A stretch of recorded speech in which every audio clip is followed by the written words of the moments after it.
जय हिंद साथियों, कैसे हैं आप लोग? उम्मीद करता हूँ बढ़िया ही होंगे और आप लोगों की पढ़ाई भी निरंतर अच्छी ही चल रही होगी। जैसा कि आप लोगों को पता है, हम इस वीडियो में न नवीन सर का जो नायक बैच चल रहा है एसएससी फाउंडेशन का, उसका हम पॉलिटी का फटाफट रिवीजन करने वाले हैं। तो ज़्यादा समय ना लेते हुए चलते हैं क्लास की ओर। क्लास शुरू करने से पहले आप लोगों से एक रिक्वेस्ट है, यदि आप हमारे चैनल पर पहली बार आए हैं तो चैनल को सब्सक्राइब कर लें, साथ ही साथ बेल आइकन को भी दबा लें, जिससे आने वाली नेक्स्ट वीडियो का नोटिफिकेशन आप लोगों को मिलता रहे और आप अपने प्यारे परिवार इनके क्लासेस के साथ जुड़े रहें। इससे पहले हम लोगों ने क्या पढ़ा? सबसे शुरुआत हुई थी हमारी संवैधानिक विकास से। संवैधानिक विकास पढ़ा, फिर संविधान सभा पढ़ी। संविधान सभा पढ़ने के बाद में कुछ महत्वपूर्ण कमेटी पढ़ी, समितियां पढ़ी। समितियां पढ़ने के बाद हम लोगों ने स्रोत पढ़े कि कहाँ से क्या लिया गया। उसके बाद अब हम स्रोत के बाद आ गए हैं अनुसूचियों पर। अनुसूचियों के बाद धीमे-धीमे हम बहुत अच्छे तरीके से पॉलिटी को पढ़ते जाएँगे और बहुत अच्छे तरीके से पॉलिटी हम खत्म कर पाएँगे, ठीक है? आप सभी लोगों को पता है कि यूपीएसआई की भर्ती आने को है, उसमें पॉलिटी का कितना महत्वपूर्ण रोल है। तो उसको नज़र रखते हुए इस क्लास को हम बहुत अच्छे और सावधानी तरीके से कंप्लीट करने की कोशिश करेंगे। चलिए शुरू करते हैं। इसमें हम देखने वाले हैं भारतीय संविधान की अनुसूचियाँ क्या? भारतीय संविधान की अनुसूचियाँ और इनसे संबंधित महत्वपूर्ण पीवाईक्यू क्या? इनसे संबंधित महत्वपूर्ण पीवाईक्यू हमने पहले जाना कि अनुसूचियाँ।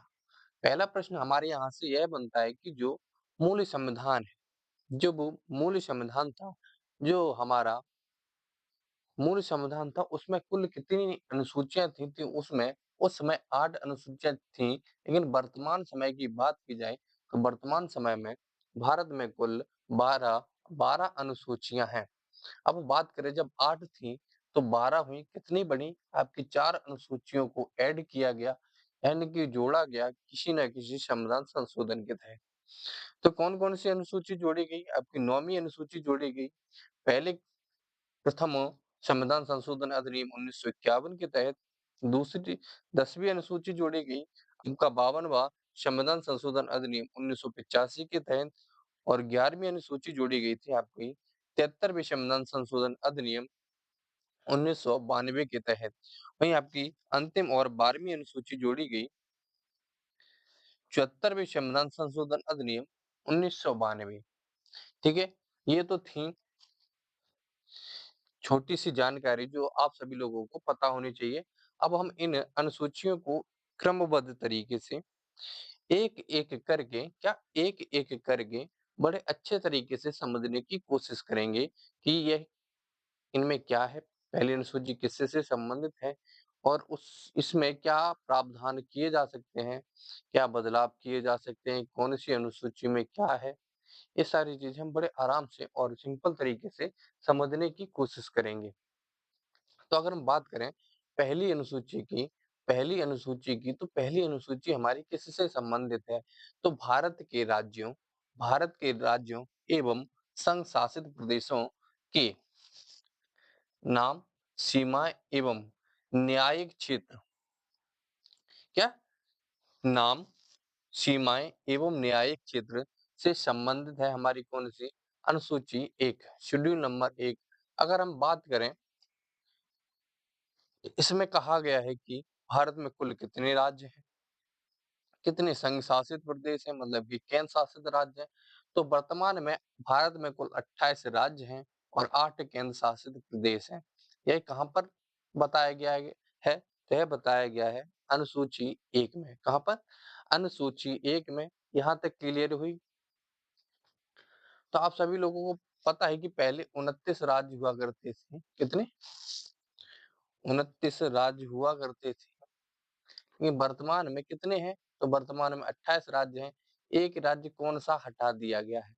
तो आप सभी लोगों को पता है, जम्मू-कश्मीर कभी राज्य हुआ करता था, लेकिन 2019 में इसको 2 केंद्र शासित प्रदेशों में बाँट दिया गया। एक चीज़ कहाँ लिखी गई है? तो यह अनुसूची 1 में लिखी गई है। ठीक है, यहाँ तक क्लियर हुई। तो अब हमारे देश में कुल कितने राज्य बचे हैं? तो वो बचे हैं आपके 28 राज्य और 8 केंद्र शासित प्रदेश है। कितने? 8 केंद्र शासित प्रदेश हैं। तो यहाँ से हम एक चीज समझ सकते हैं, अनुसूची 1 किससे संबंधित है? अनुसूची 1 संबंधित है भारत के राज्यों एवं संघ शासित प्रदेशों के नाम, सीमाएं एवं उनके न्यायिक क्षेत्र से संबंधित कौन सी है? अनुसूची 1। अब बढ़ते हैं आगे, अनुसूची 2। अनुसूची 2 में क्या रखा गया है? तो अगर इसको सिंपल से भाषा में समझें, जो संवैधानिक पद हैं आपके, जितने भी संवैधानिक पद हैं, उनके संवैधानिक पदों पर आसीन पदाधिकारियों की परिलब्धियां, वेतन, भत्ते एवं विशेषाधिकार, या फिर सिंपल से भाषा में समझें, अनुसूची 2 हमारी किससे से संबंधित है? संवैधानिक पद पर आसीन वेतन, भत्ते भत्ते और विशेषाधिकार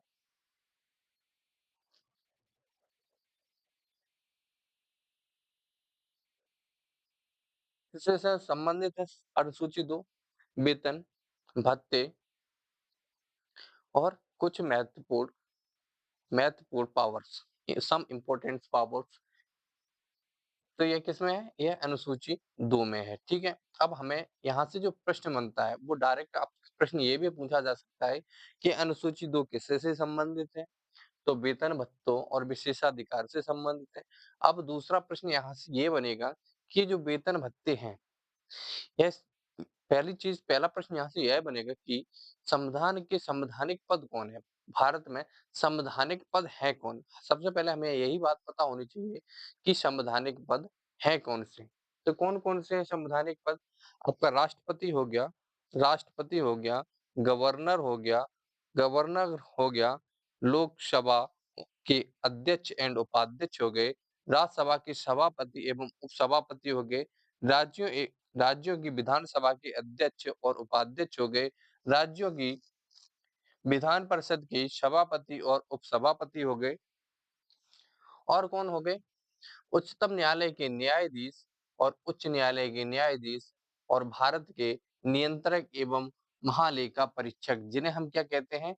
CAG, यानी कि CAG, controller and auditor general of India. क्या? Controller and auditor general of India. यह है हमारे संवैधानिक पद। उसके बाद बात करते हैं अनुसूची 3। जब अनुसूची 3, हमने पहली अनुसूची पढ़ी, पहली अनुसूची में क्या है? राज्य के राज्य और संघ शासित प्रदेश हैं, उनके नाम, सीमाएं। ठीक है, उसके बाद अनुसूची 2 पढ़ी, उसमें क्या है? उसमें है वेतन भत्ते और विशेषाधिकार। अब हम देखने वाले हैं अनुसूची नंबर 3। जब हमारे पास जगह हो गई, जगह के पास हमें पैसे मिलने की व्यवस्था हो गई, अब हमें क्या चाहिए? अब हमें पैसे खर्च करने के लिए एक दृढ़ निश्चितता होनी चाहिए, शपथ लेनी पड़ेगी। क्या? हमें शपथ लेनी पड़ेगी कि हम इस पैसे को कहीं गलत जगह पर यूज़ नहीं करेंगे। क्या? कहीं गलत जगह पर बर्बाद नहीं करेंगे। तो ये किससे से संबंधित है? तो अनुसूची हमारी 3 है, वो है शपथ से संबंधित। किससे? शपथ से संबंधित। क्या उम्मीदवारों द्वारा ली जाने वाली शपथ या प्रतिज्ञान, या संसद और विधान मंडलों के उम्मीदवार, इसमें जो उम्मीदवार हैं ये कौन-कौन हो सकते हैं? संसद और विधान मंडलों के उम्मीदवार, संसद और संसद और विधान मंडल के सदस्य हो सकते हैं, संघ एवं राज्य के मंत्री हो सकते हैं, उच्चतम न्यायालय एवं उच्च न्यायालय के न्यायाधीश हो सकते हैं, नियंत्रक महालेखा परीक्षक हो सकते हैं। लेकिन हमने जो संवैधानिक पद पढ़े थे, उनमें हमने राष्ट्रपति, उपराज्यपाल और राज्यपाल को भी पढ़ा था, लेकिन इनकी शपथ का वर्णन यहाँ नहीं है। इनकी शपथ का वर्णन इनके साथ, इनके जो महत्वपूर्ण आर्टिकल्स हैं, उन वहाँ पर दिया गया है। अगर राष्ट्रपति की बात करें, तो राष्ट्रपति को शपथ का वर्णन है वो आर्टिकल नंबर 16, उपराष्ट्रपति आर्टिकल 69 और राज्यपाल 159 के अंतर्गत आता है। लेकिन इनको यहाँ पर शामिल नहीं किया गया है। अब बात करते हैं अनुसूची नंबर 4 की। अनुसूची 4 किससे संबंधित है? राज्यसभा के विभिन्न राज्यों एवं केंद्र शासित प्रदेशों की सीटों का आवंटन। यह किससे है? यह सीटों के आवंटन से।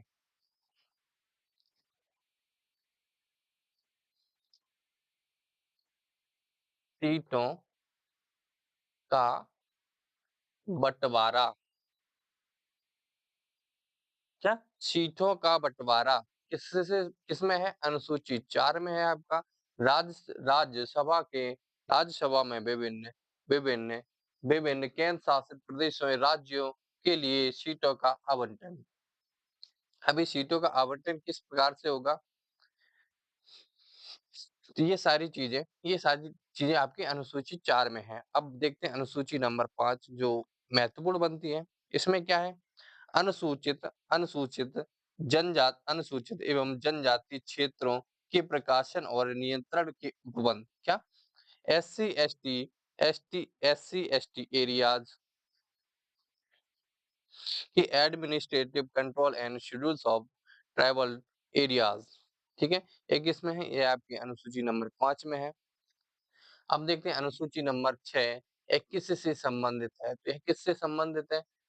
असम, मेघालय, त्रिपुरा और मिजोरम के जनजाति क्षेत्रों के प्रकाशन एवं नियंत्रण से संबंधित है। क्या है? मुख्यतः अगर इसको याद किया जाए तो असम, मेघालय, त्रिपुरा और मिजोरम से संबंधित अनुसूची कौन है? वो है अनुसूची 4। यूपी पुलिस में कई बार इसको पूछा गया है कि अनुसूची 6 किन राज्यों से संबंधित है? सिंपल सा प्रश्न होता है, लेकिन हम इसको गलत कर देते हैं। क्या? हम इसको गलत कर देते हैं। सिंपल सा पूछा गया है कि अनुसूची 6 किन राज्यों से संबंधित है? तो कौन-कौन से राज्य हैं? असम, मेघालय, त्रिपुरा और मिजोरम। अब इसी अनुसूची में शामिल होने के लिए लद्दाख में अभी फिलहाल में एक आंदोलन चला था, जो फुनसुक वांगडू जी ने चलाया था। तो आप सभी को पता होगा कि यह आंदोलन उन्होंने क्यों चलाया था, क्योंकि उनका कहना था कि जो हमारा राज्य है, यहाँ पर 98% 90% से ज्यादा 90% से ज्यादा अनुसूचित जनजाति है, तो हमें भी अनुसूची 6 में डाला जाए।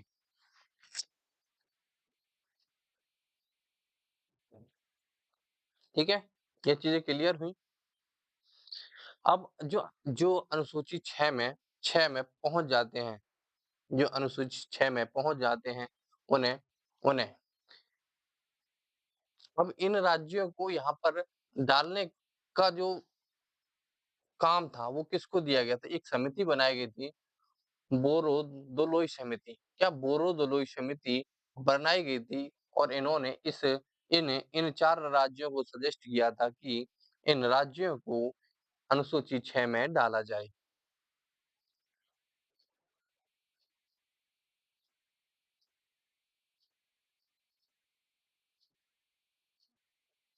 आपको पता है जब अनुसूची 6 में किसी राज्य को डाल दिया जाता है, तो उस राज्य के पास ऑटोनोमस डिस्ट्रिक्ट काउंसिल। क्या? ऑटोनोमस डिस्ट्रिक्ट काउंसिल बनाने की परमिशन मिल जाती है, अधिकार मिल जाता है। इससे वह जिला स्तर पर भी कानून बना सकता है। क्या? जिला स्तर पर भी कानून बना सकता है। तो भारत में पहला प्रश्न बनेगा, भारत में अब तक कुल कितनी एडीसी यानी कि ऑटोनोमस डिस्ट्रिक्ट काउंसिल हैं? तो कितनी हैं? वो हैं 10।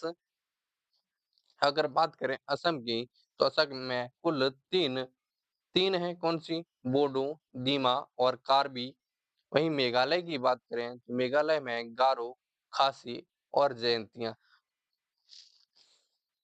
गारो, खासी, जयंतिया पहाड़ियाँ भी कहाँ हैं? तो वो भी आपकी मेघालय हैं और उन्हीं पहाड़ियों पर रहने वाली जो जनजाति है, उन्हें भी इन्हीं नामों से जाना जाता है। अगर वहीं बात करें मिजोरम की, तो मिजोरम में भी 3 हैं। कौन-सी? चकमा, लोई, चकमा लाई और मारा। अगर त्रिपुरा की बात करी जाए, तो त्रिपुरा में एक ही है, वो है त्रिपुरा डिस्ट्रिक्ट। ठीक है, यहाँ तक ये सारी चीज़ें क्लियर हुई। अब बढ़ते हैं आगे, बात करते हैं 7वीं अनुसूची की। कितनी? 7वीं अनुसूची की, जो बहुत ही महत्वपूर्ण अनुसूची है। इसमें क्या रखा गया है?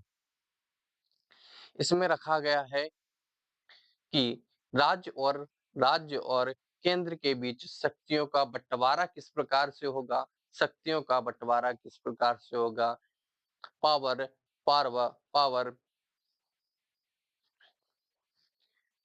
शक्तियों का बंटवारा, power between centre and states. तो बात करें इसके पावर्स की, तो आप सभी को पता है पावर्स हमारी संविधान में कितने रूप से बांटी गई है, तो 3 रूपों से बांटी गई है। एक संघ सूची, जिसे हम यूनियन लिस्ट कहते हैं, जो सेंटर का कार्य करती है, सेंटर में कार्य करती है। एक है आपकी राज्य सूची, स्टेट लिस्ट, जो आपके राज्य के लिए कानून बनाती है, जो राज्य के लिए कानून बनाती है। एक है आपकी समवर्ती सूची, कॉन्करेंट लिस्ट, जो केंद्र और राज्य दोनों दोनों ही इन विषयों पर इन विषयों पर कानून बना सकते हैं। अगर बात करें संघ सूची की, तो जो मूल संविधान था, उसमें उसमें कुल 97 विषय हुआ करते थे, लेकिन इसमें अब 3 विषय बढ़ाकर यहाँ पर 100 विषय कर दिए गए हैं। और वहीं अगर बात की जाए राज्य सूची की, तो पहले 66 विषय हुआ करते थे, अब यहाँ पर 5 कम करके 61 विषय कर दिए गए। अगर वहीं बात करें समवर्ती सूची की, तो यहाँ पहले 47 हुआ करते थे, लेकिन अब यहाँ पर 52 कर दिए गए हैं। कितने? 52 कर दिए गए। जो यहाँ से 5 कम हुए हैं, वो नीचे जोड़ दिए गए हैं। हम आगे इन से संबंधित जितनी भी और चीजें हैं, वो हम राज्य और केंद्र साथ जब पढ़ेंगे संसद, तब वहां पर कवर करेंगे। अब बात करते हैं 8वीं अनुसूची की। 8वीं अनुसूची किससे से संबंधित है? आप सभी को पता है 8वीं अनुसूची भाषा से संबंधित है। किससे? भाषा से संबंधित है। अगर बात की जाए मूल संविधान में कुल कितनी भाषाएं हुआ करती थी, तो मूल संविधान में कुल 14 भाषाएं हुआ करती थी। वर्तमान में कितनी है? तो वर्तमान में 22 भाषाएं हैं। कितनी अन्य भाषाओं को और जोड़ा गया? तो 8 अन्य भाषाओं को और जोड़ा गया। कितनी? 8 अन्य भाषाओं को और जोड़ा गया। अगर बात करें मूल भाषा की, तो मूल भाषाएं कौन कौन सी थी? तो वो थी आपकी संस्कृत, हिंदी, उर्दू, गुजराती, कश्मीरी, उड़िया, पंजाबी, बांग्ला और असमिया। और थी आपकी मराठी, तमिल, तेलुगु, कन्नड़ और मलयालम। जो ये आपकी 4 भाषाएं हैं, इन्हें हम द्रविड़ भाषा परिवार से संबंधित भाषाएं भी कहते हैं। क्या? द्रविड़ भाषा परिवार से संबंधित भाषाएं भी कहते हैं। ठीक है, यहाँ तक ये चीजें क्लियर हुई। तो अब बात करते हैं कि जो 8 भाषाएं हैं, ये तो आपकी 14 हो गई। 8 भाषाएं जो किसी न किसी संविधान संशोधन के तहत जोड़ी गई। अगर बात करें सिंधी भाषा की, पहली भाषा जोड़ी गई थी आपकी सिंधी भाषा कौन सी? 21वें संविधान संशोधन अधिनियम, कॉन्स्टिट्यूशन अमेंडमेंट 1967 के तहत। क्या? 21वें संविधान संशोधन अधिनियम 1967 के तहत सिंधी भाषा को जोड़ा गया। और वहीं 71वें संविधान संशोधन अधिनियम 1992 में नेपाली नेपाली मणिपुरी और कोंकणी को जोड़ा गया। इसको याद करने की ट्रिक है क्या? नमक नमक का मतलब नेपाली, मा का मतलब मणिपुरी, का मतलब कोंकणी। अगर वहीं बात करें जो आपका तीसरा तीसरा संविधान संशोधन अधिनियम हुआ, 92वां संविधान संशोधन अधिनियम 2003, 21 और 71 हो गए 92 और 1 और 3 मिलकर कितनी होगी? 4। तो 4 भाषाएं जोड़ी गई थी आपकी 92 संविधान संशोधन अधिनियम के तहत। वो कौन सी थी? वो थी मैथिली, संथाली, डोंगरी और बोडो। क्या? मैथिली, संथाली, डोंगरी और बोडो, ये आपकी 4 भाषाएं, ये 3 ये और 1 ये, इस तरीके से 8 भाषाएं आपकी संविधान में जोड़ी गई थी। अब बात करते हैं 9वीं अनुसूची की। कितनी? 9वीं अनुसूची की, जो आपकी किससे संबंधित है? जो आपकी भूमि भूमि सुधार से संबंधित है। किससे? भूमि सुधार से संबंधित है। लैंड रिफॉर्म्स, जमींदारी का उन्मूलन इसी में है। इसमें रखिए कानून। क्या इसमें रखे कानून की समीक्षा नहीं की जा सकती? इस पर न्यायिक समीक्षा नहीं हो सकती। इसीलिए इसीलिए एक केस आया था, इसी को लेकर एक केस आया था, केशवानंद भारतीय मामला या केस, जो 24 अप्रैल 1973 में फाइनल हुआ। और इसके बाद इसके बाद सुप्रीम कोर्ट ने कहा कि इस अनुसूची पर भी समीक्षा की जा सकती है, यदि यदि उसके द्वारा बनाए हुए कानून मूल अधिकारों का हनन करते हैं। क्या? मूल अधिकारों का हनन करते हैं, तो उन उन कानूनों पर भी समीक्षा की जा सकती है। लेकिन लेकिन वह बात 1973 के बाद की होनी चाहिए। क्या 1973 के बाद की होनी चाहिए? उससे पहले वाले कानूनों पर न्यायिक समीक्षा का प्रावधान नहीं है। ये चीज़ क्लियर हुई? तो बढ़ते हैं आगे। 10वीं अनुसूची, जिसको जिसको 52वें संविधान संशोधन अधिनियम 1985 के तहत जोड़ा गया था, जो आपकी दल बदल से संबंधित है, या फिर बोला जाए, जो दल बदल विरोधी कानून आया, वो 10वीं अनुसूची के तहत आया। उसके बाद 11वीं अनुसूची की बात करें, इसमें कुल 29 विषय हैं, जो आपकी किससे? पंचायती राज से संबंधित है। जो पंचायती राज से संबंधित है, यूपी पुलिस में इसको पूछा भी गया था।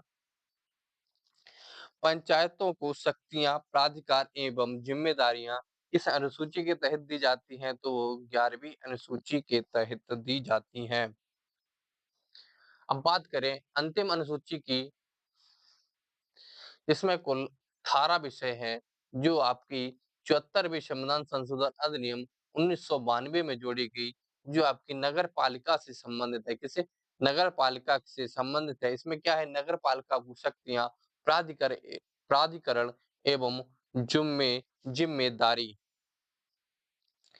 तो ये थी आपकी 12 अनुसूचियाँ। अब आगे हैं इनसे बनने वाले कुछ महत्वपूर्ण प्रश्न।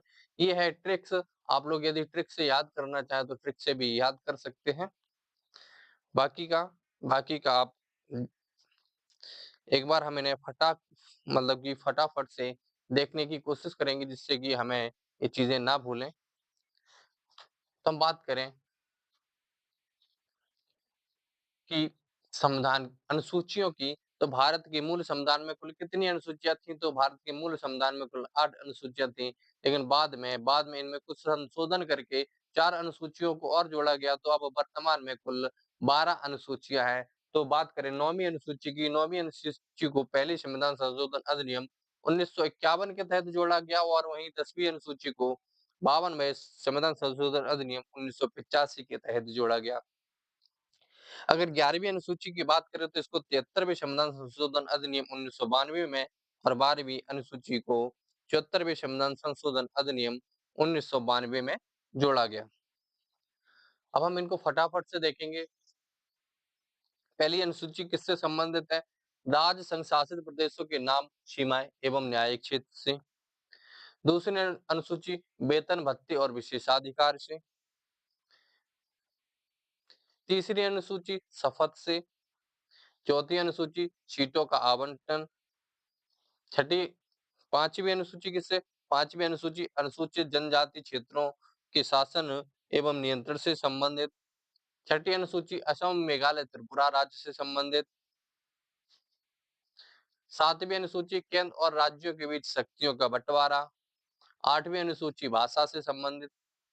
9वीं अनुसूची आपकी भूमि सुधार से संबंधित।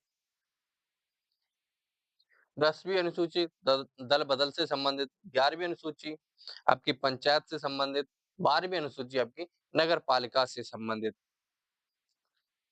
अब देखते हैं हम इनसे बनने वाले प्रश्न। तो आपका पहला प्रश्न है, भारतीय संविधान की दूसरी अनुसूची में कुल कुल अधिकारियों के वेतन, भत्ते एवं अन्य विशेषाधिकार का उल्लंघन नहीं है उल्लंघन सॉरी उल्लेख है।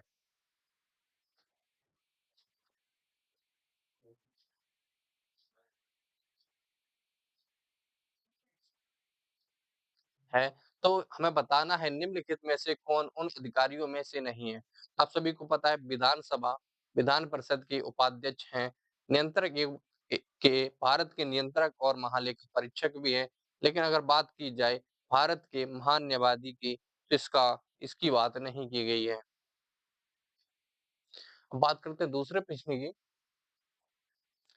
भारतीय संविधान की निम्न में से किस अनुसूची में भारत के राष्ट्रपति की परिलब्धियों, भत्तों और विशेषाधिकारों का उल्लेख किया गया है? तो दूसरी अनुसूची के तहत। किसकी दूसरी अनुसूची के तहत?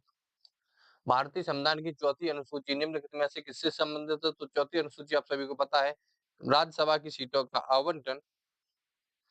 भारतीय संविधान की छठी अनुसूची में कौन-कौन से राज्य नहीं आते हैं? तो कौन-कौन से राज्य आते हैं? असम, मेघालय, त्रिपुरा और आपका मिजोरम।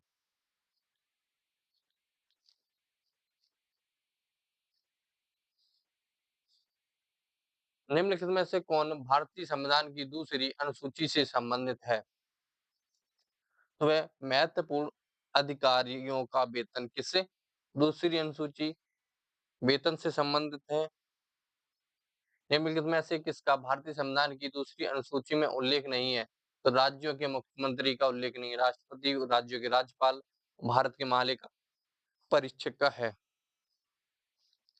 निम्नलिखित में से कौन भारतीय संविधान की तीसरी अनुसूची में निहित है? तो संघ के मंत्री के लिए पद के लिए शपथ का प्रारूप है, मुख्य न्यायाधीश द्वारा ली जाने वाली शपथ की प्रारूप है, संसद के सदस्यों द्वारा ली जाने वाली शपथ का प्रारूप है, लेकिन भारत के राष्ट्रपति की शपथ का प्रारूप नहीं है। इनकी शपथ का प्रारूप कहाँ है? आर्टिकल आर्टिकल 60 के अंतर्गत। आपका सही जवाब होगा 1, 2, 1, 2 और 4, 1, 2 और 4। भारत के संविधान की 5वीं अनुसूची के प्रावधान अनुसूचित क्षेत्रों और अनुसूचित जनजातियों के प्रशासन और नियंत्रण पर लागू नहीं होंगे। क्या नियंत्रण पर लागू नहीं होंगे? कहाँ? असम, त्रिपुरा, मेघालय और मिजोरम। आपका सही जवाब होगा 2 और 3।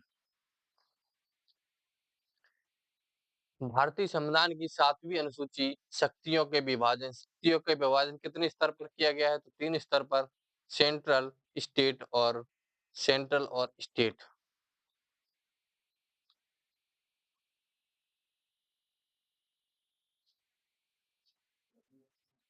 भारतीय संविधान की 8वीं अनुसूची के प्रारंभ में कितनी भाषाओं को शामिल किया गया था? तो 14 भाषाओं को शामिल किया गया था, लेकिन वर्तमान में 22 भाषाएं।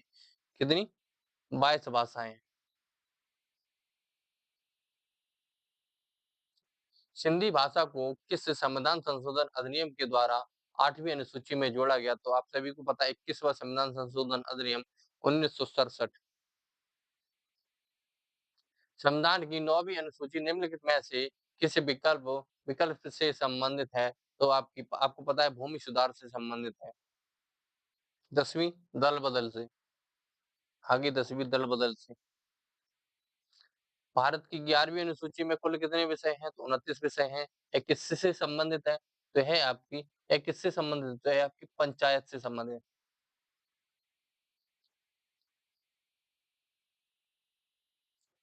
12वीं अनुसूची किससे संबंधित है? नगर पालिका से। इसमें कुल कितने विषय हैं? तो कुल 18 विषय हैं। 18 हैं, 28 हैं। निम्नलिखित में से कौन-सी भाषा द्रविड़ भाषा परिवार से संबंधित है? तो कन्नड़ और मलयालम अर्थात दोनों। निम्नलिखित में से कौन-सी भाषा शास्त्रीय भाषाओं में से एक नहीं है? तो मगही।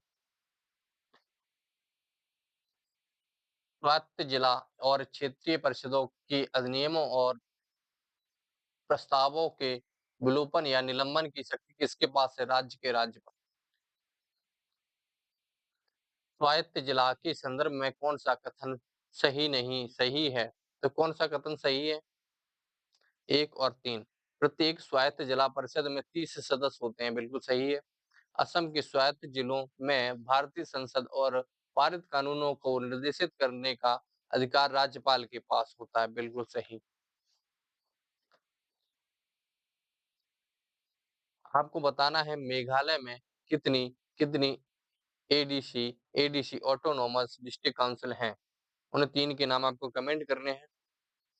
हाँ, यदि आपको इनकी पीडीएफ चाहिए तो टेलीग्राम चैनल इनगर क्लासेस पर जुड़ सकते हैं। यदि आप हमारे साथ पर्सनली जुड़ना चाहें तो इनगर क्लासेस इंस्टाग्राम हैंडल पर या फिर तरुण कुमार 55 525 हैंडल पर भी जुड़ सकते हैं।